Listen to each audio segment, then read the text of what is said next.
If your mum and dad are the ones telling you that you're wasting your time playing games, well, in reality, that's all about to change. Welcome to That NFT podcast. I'm your host, Kieran Headley, and I'm here with a really long time and fantastic friend of mine. His name's Stephen Harvey, and he runs a company in the gaming space, in the NFT space, under the umbrella of what's called play to earn. So today we'll be talking a lot about play to earn, how you can even get involved in play to earn and earn your own money playing games, which is pretty cool. And also a little bit about what Stephen does around his company, which is Meta Gaming New Zealand. So Meta Gaming New Zealand, I'll let Stephen talk a bit about that as we go on. But once we understand a little bit more about the play to earn aspect, how you can get involved in that space, and then if you end up feeling like it might be a good fit as well, maybe even getting involved in Meta Gaming New Zealand as well. So we'll hit on there in a moment. But for now, I just want to say that I'm very excited to introduce my very first guest to this show that we've ever had. Stephen Harvey, welcome, brother. All right. Excited to be the very first guest as well. No, thank you. That's right. Yeah. No, this is going to be a good podcast episode, I think, for a lot of people as well listening. This space is obviously an amazing space to be in, and obviously for a lot of people that have listened to your podcast, even just being in NFTs in general is exciting to be in. So now that we get to chat about play to earn, it's going to be cool. Yeah, man. Yeah, I'm excited as well because I haven't actually looked much into the space myself, right? Because I've only heard based on the things that you've told me. Really, you've been the main person that's told me and informed me about the space at all. So I'd love to hear a bit more, firstly, about what play to earn is. So if you can describe that to people, and then also describe a little bit about some, or give examples of some games that are in the space at the moment. Yep. Yeah, definitely. So, essentially, like it really is in the name, like the play to earn. It's you pick up a game, you play it, and you can earn money or earn rewards, whether that be in the form of digital assets or tokens or fiat currency.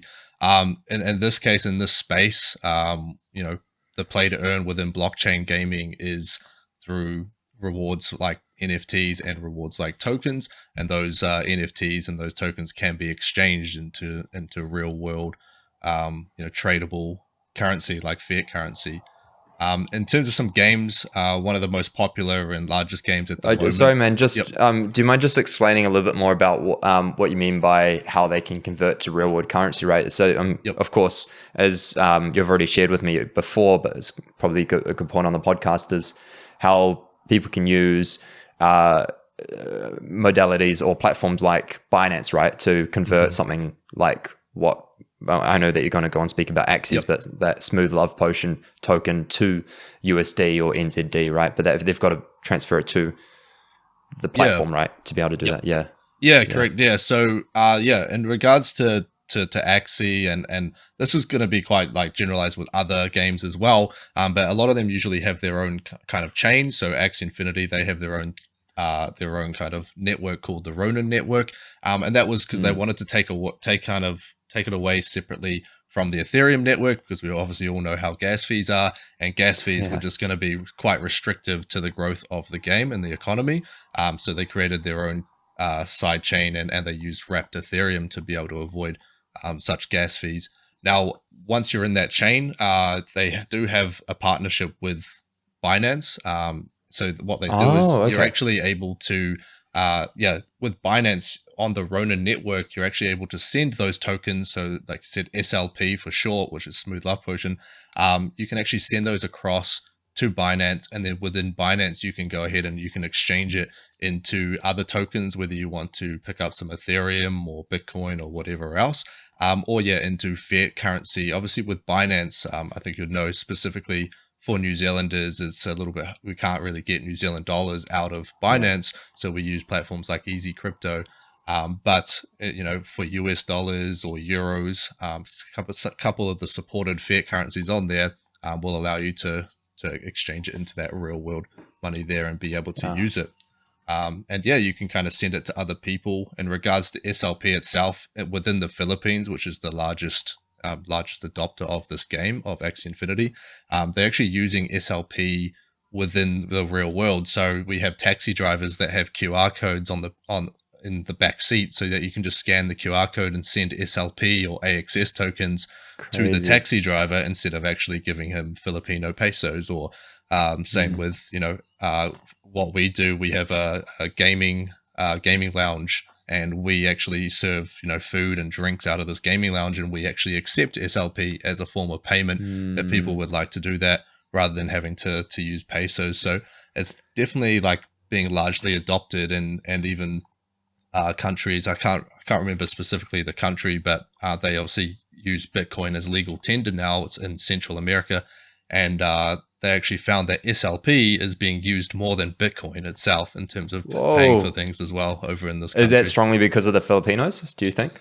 Well, it's not actually in the Philippines. It's I'm trying to remember the country, and I should have remembered before jumping in here. It's in Central America though, but not anything like Venezuela. It's I think it's El Salvador actually. El Salvador, when they made Bitcoin a legal tender there, they actually found that people are using SLP more than Bitcoin itself. So it's definitely getting like widely adopted, which is awesome to see. Yeah, Yep. I suppose the concept of buying into something that's worth 50, 60, 70,000 dollars, whatever it is at now, I have no idea. I haven't looked, but compared to the idea of SLP, which is how much per coin at the moment? Yeah, it's actually sitting around about 4 cents per SLP at the moment. So it seems less daunting, I suppose, to the general human psychology when they don't understand the concept of crypto as much, right? Because it's like, 4 cents a coin. I mean, sounds ideal, but there's also as well strong utility with the SLP compared to Bitcoin. Bitcoin doesn't really have too much utility, does it? Yeah, exactly. Yeah, the fact that you can use SLP straight as it hits your wallet as well, and be able to send it, like even the Ronin network, they just released a mobile wallet, so it's made it even easier now for people to be able to pick up their phones and just be able to send and receive SLP straight through their phones, rather than having to go through to Binance or anything like that. They can just keep it straight on the Ronin network. Yeah, because I definitely was, because when I was doing research on smart contracts, when I was wanting to do my smart contract episode, I found that Bitcoin, their smart contract wasn't, the blockchain technology on the Bitcoin blockchain wasn't built out in such a way to support smart contracts very well, especially compared to Ethereum. So I can imagine as well, by the sounds of it, the Ronin network probably has a fantastic smart contract capability in the technology.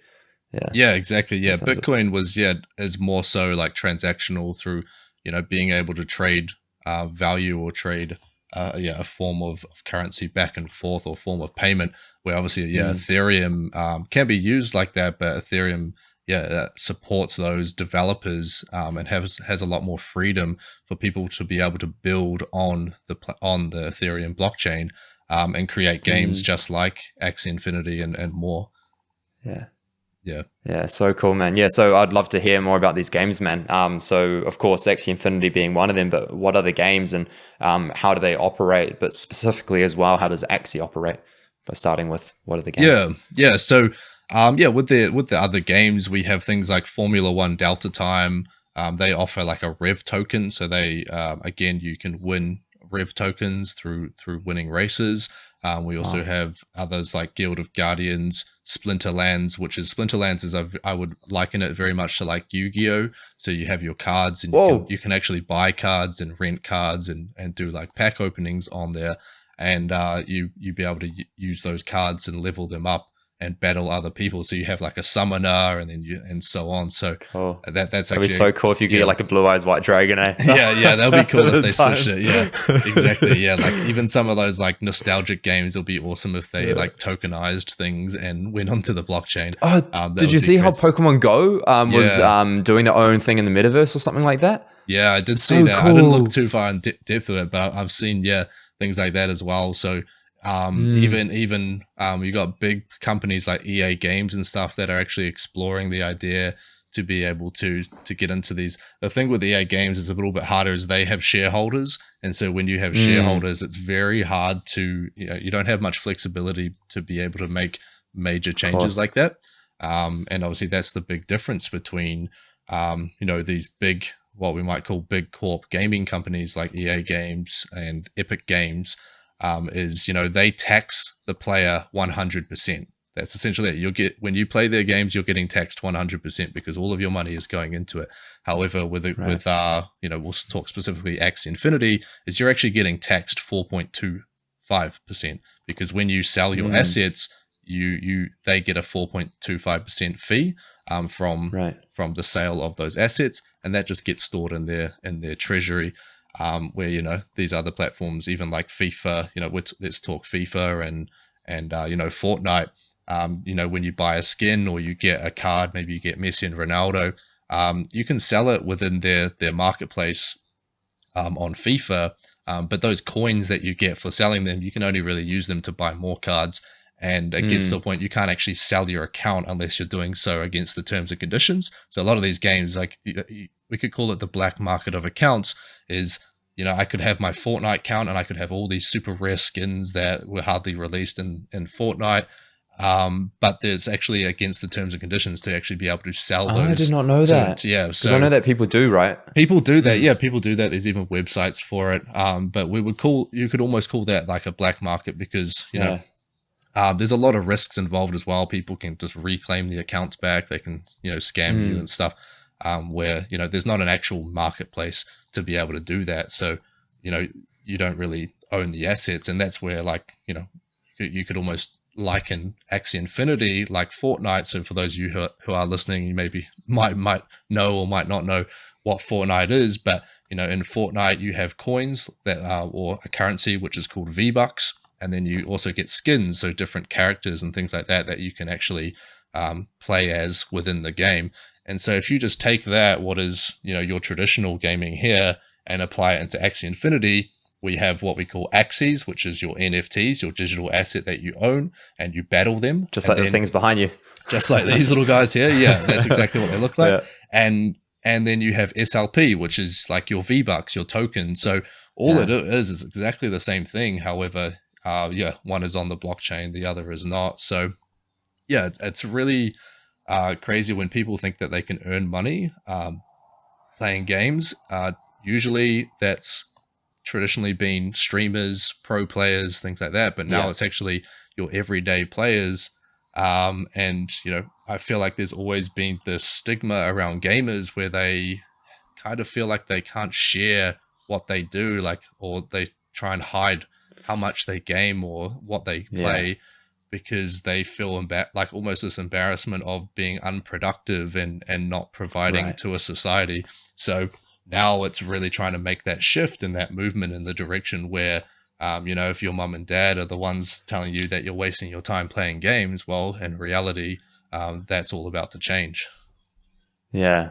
Yeah. And in fact, it's pretty much already changed, hasn't it? Yeah, exactly. Yeah, it's already. Yeah, I love that.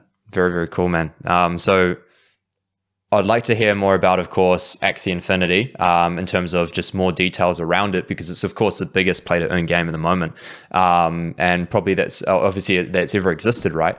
In terms of actual play-to-earn games. And as you explain more about that, also, I'd love for you to share as well about how people can get involved in play-to-earn themselves. Yeah. So in regards to the Axie Infinity, it's been one of the pretty much the earlier ones. Let's call it the Tesla of electric cars, right? This is like the Tesla of blockchain gaming. So in early, they kind of started out in 2017. The game wasn't really released fully until 2018, and over time they've slowly had an adoption throughout. As NFTs have got popular, especially over the last 12 months, things have really started to pick up and started to surge. And so for Axie Infinity, if you want to get involved into it, you do have to purchase Axies. You have to have a minimum of 3 Axies to make a team. And then with those 3 Axies, you want to use them to battle other Axies. So other online players, you battle them. And when you win, you will win SLP, which is the token.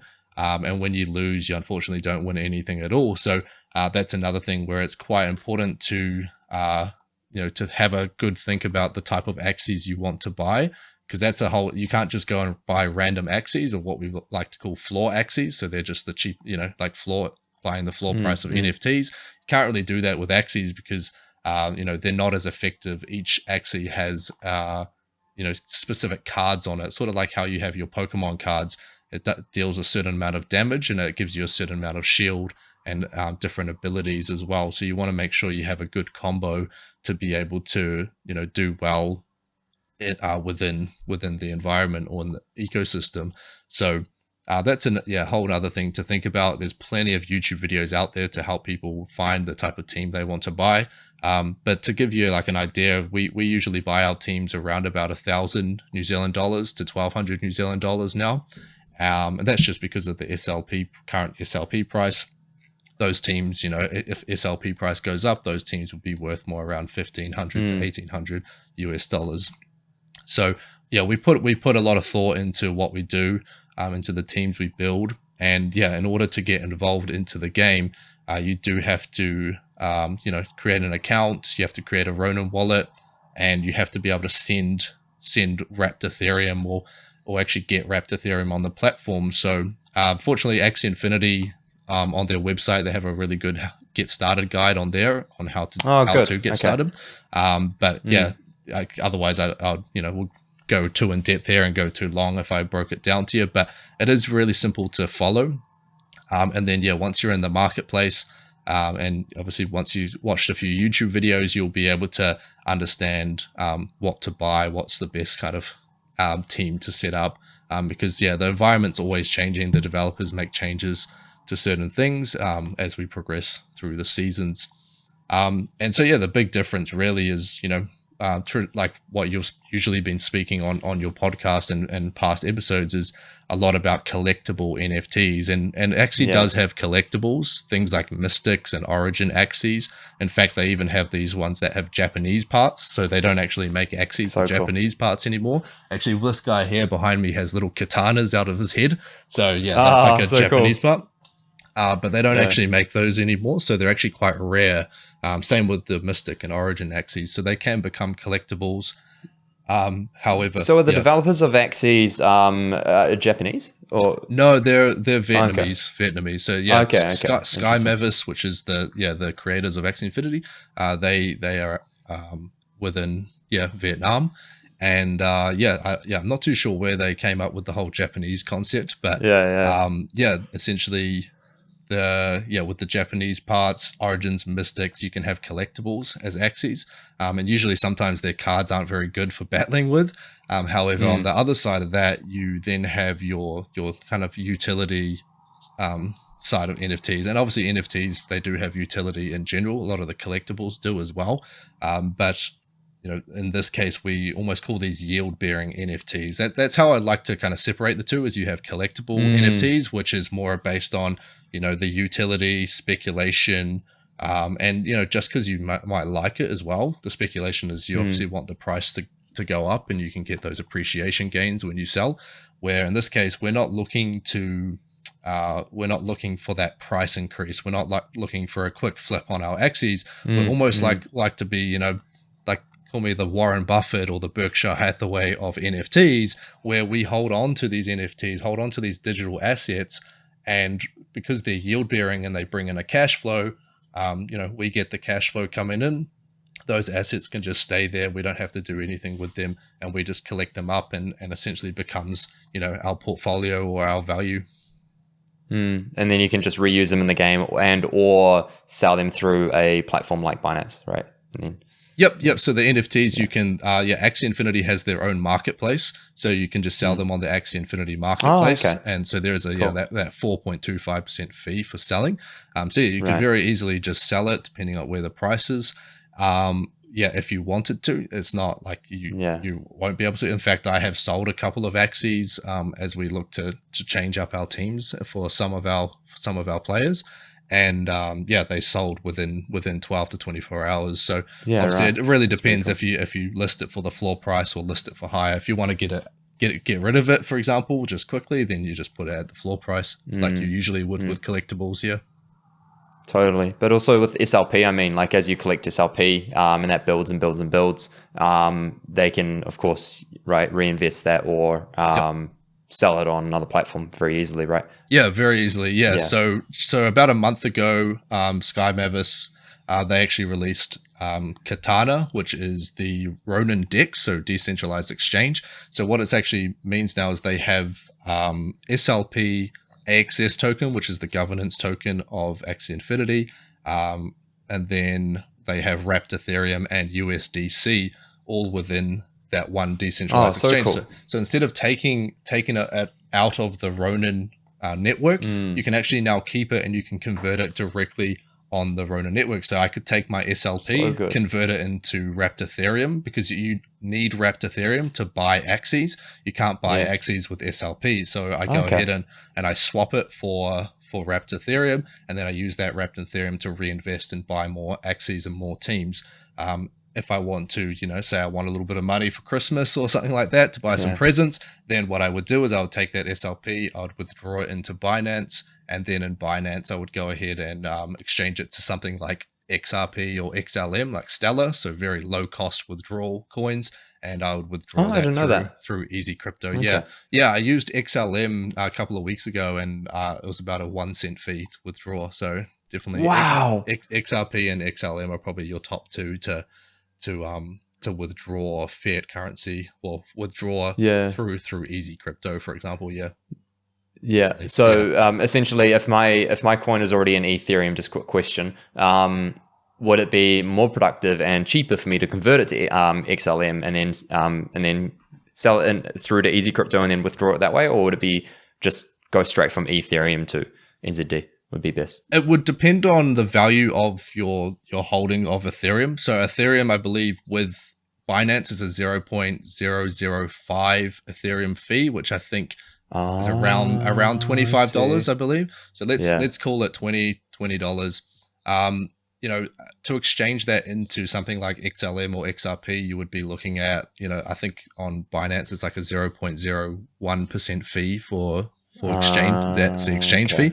So really, like if you have $50,000 worth of Ethereum, you would work out that 0.01% fee and be like, okay, what does that equate to in dollars? And if it's greater than $20 or greater than the the withdrawal fee for Ethereum, then it's just better just to withdraw straight Ethereum through Easy Crypto. But if it's if it is less than $20 or $25 or less than that 0.005 Ethereum fee, then it would actually almost be better just to exchange that into XRP or XLM and then withdraw it. Yeah. So the majority of the people listening would probably actually benefit from converting to XLM or XLP. Definitely. Cool. Like, that's good to know. Yeah, I didn't even know that.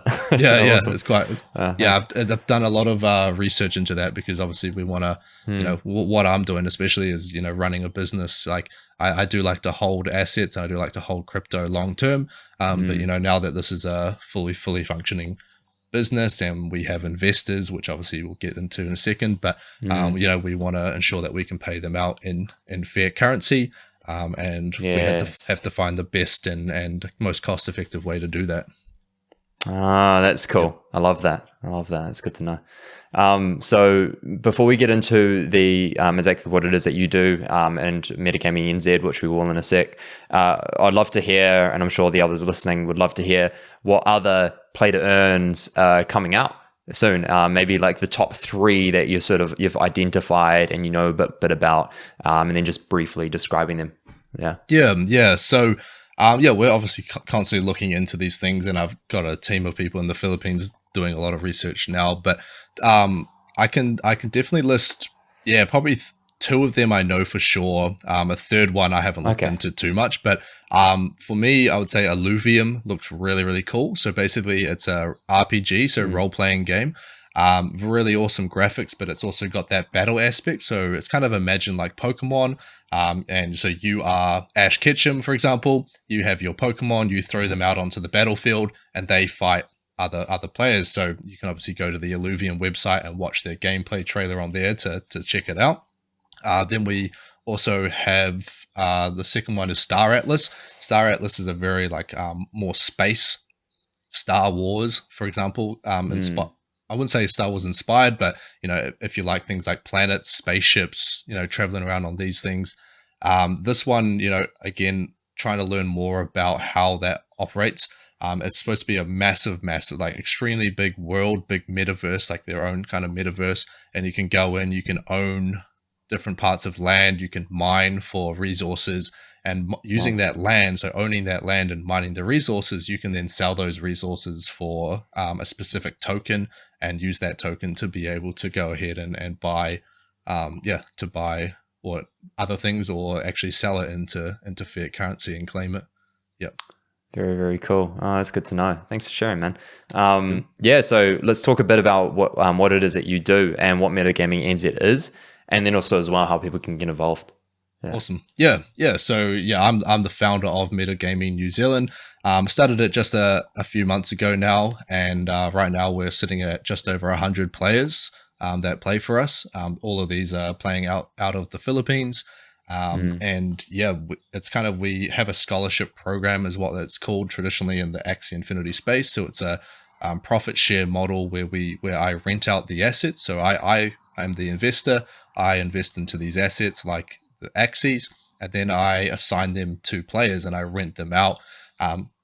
Very secure. There's no way that they can actually access these assets, because I basically have the master key, which is your your wallet, the Ronin wallet. They just get an email and password to be able to log into the account and be able to play with them. So yeah, that's a profit sharing model where the earnings for playing those accounts, I would get a percentage, or Metagaming New Zealand would get a percentage, and the player would get a percentage as well. So yeah, that's just it in a gist. We have a lot. A lot to look forward to, a big vision. We want to grow into pretty much the biggest gaming guild in New Zealand, or in Australasia especially. And from there we want to, help essentially have an impact on as many lives as possible, because obviously in the Philippines, we're actually able to get them playing these games, and they're able to earn a wage that is actually a full-time income for them over there by playing games. So that's pretty awesome if someone could just come up to you and tell you that. So we're, by the end of 2022, so end of next year, we're looking to hopefully have a roster of about 10,000 players by then. Dope. So yeah, that's the goal there. Even though we're sitting just over 100, city or town of the Philippines working in the space, man. That's cool. Essentially, yeah. We have a small community at the moment, just north of Manila in the Philippines. We have a gaming lounge. We actually just as of yesterday, we moved into a house, so we're renting a house now. That house is going to have a streaming room, so scholars will be able to stream and as they play. It's going to have like a workshop room where we're going to host trainings and boot camps, and just like a sleeping quarters for those who might travel a long distance and can't really get home, without a 1 hour drive. Then they can obviously just stay the night. So yeah, really, really awesome. That we only just took hold of that yesterday, and moving forward from there. Not only do we want to just have an impact on as many lives as possible, not just Filipinos or players, but also investors as well, people that want to get involved in this and involved with us and be able to make what we call passive income from it. And then we want to put New Zealand into the metaverse. We want to look at things like Sandbox, Decentraland, and other things by buying land within there, and see how we can make a big impact and a big name for ourselves in this space as well. Yeah, dope. So talk to us about how, just as succinctly as you can, how people can get involved if they're keen on, say, investing. Yep. So for those that are keen on getting involved with investing, if you're not really keen on the hands-on things, so signing up and getting yourself, finding the Axies, watching the YouTube videos and things like that, and also finding the players in the Philippines, we've actually got a thing where people can actually become contributors. Now we do have to use the word contributors, not investors, for legal reasons. You can actually contribute to Metagaming New Zealand with your with some money. And you're welcome to email me. I think the email would be somewhere linked on this podcast as well. It's just Stephen@metagamingnz.co.nz. And you'll just be able to flick me an email and find out a lot more information. We can go more in depth there. Essentially for contributing, we're actually offering a 10% per month, so 120% return on investment per year, just for contributing. So whatever you put into that, let's say for example 5,000 New Zealand dollars, you would actually get paid out $500 per month just for that, for contributing to Metagaming New Zealand. And there's obviously a lot more that goes into that. And for sure, I welcome anyone to kind of hop into my inbox and ask away with questions, because I'll be glad to give some more information. Awesome, brother. Well, thank you so much for jumping on, man. Honestly, such a quality podcast. I mean, I learned a lot myself just listening. So yeah, thanks for sharing your wisdom, brother. Sharing what it is that you do, a little bit about how you're serving the world already, which is so cool. Is there anything else that you wanted to share before we tie it up? All I have to share really is we're in a such an awesome space right now. I feel like this is like the property market, what the property market was back when our parents, let's say older generations, were getting into. We all know property prices nowadays. This is our way for millennials or younger or even older to be able to really get into something that is going to generate very long-term wealth. So 100% don't sleep on it. Don't think too much about it. Soon as today, get onto things like Google, get onto things like YouTube, and start doing your research, because we're in early right now. Early adopters that we're gonna and even later adopters as well will still continue to reap the rewards. Awesome. Thanks again, as always, man. Love you, brother. Have a fantastic day. I'll probably keep chatting to you after this podcast anyway. Guys, definitely head across to also as well. You've got do you do much on social media as well? If people wanted to follow along. I do have Twitter, so that's just at Steve Harvey NFT. And Instagram is Stephen Harvey at Stephen Harvey NFT. Cool.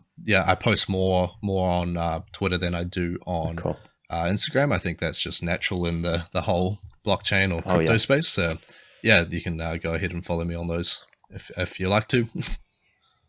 Awesome, guys. Well, definitely head across and follow along, because this guy has a whole lot of info that I definitely do not have. So it's definitely worthwhile following along this kind of fellow. And if you found this podcast helpful, if you found you gained much out of it, information, and just interest in general, then please give us please do us a favor and give us a little subscribe. That would be fantastic. And or a nice rating or review. If you're on YouTube and you're watching this, then a nice wee subscribe and a like goes a long way. So without further ado, guys, thanks so much for tuning in. Love you guys. I'll see you later. Bye.